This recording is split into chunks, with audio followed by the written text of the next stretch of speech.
was not to be trusted, having been made in the image of all that followed. She'd arrived at that moment as if summoned, pausing at the threshold to survey her visitor. Then she crossed the carpet, stooped to kiss her husband's brow, and standing behind his chair, held out her hand. Charles Ambrose tells me no other doctor will do. He gave me your article on the life of Ignaz Semmelweis. If you cut as well as you write, we'll all live forever.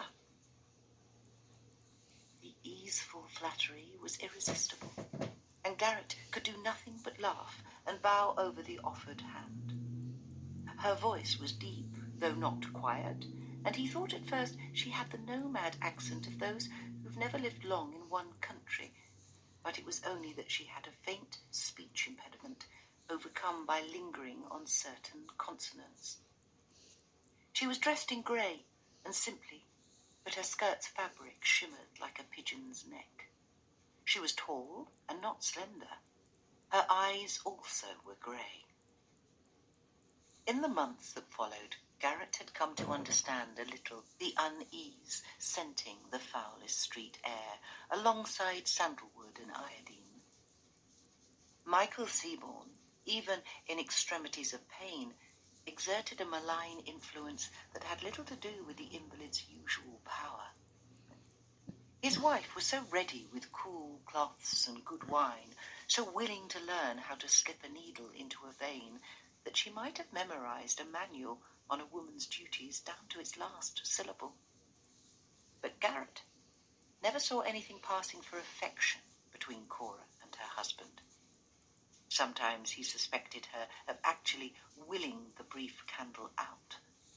Sometimes he was afraid she'd take him aside as he prepared the syringe and say, "Give him more. Give him a little more."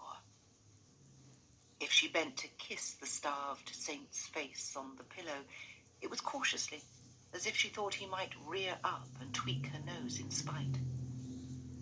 Nurses were hired to dress and drain and keep the bedsheets clean. It rarely lasted a week. The last of these, a Belgian girl, devout, had passed Luke in the corridor and whispered, "Il est comme un diable," and shown him her wrist, though there was nothing there. Only the unnamed dog, loyal, mangy, never far from the bed, had no fear of its master, or at any rate had grown accustomed to him.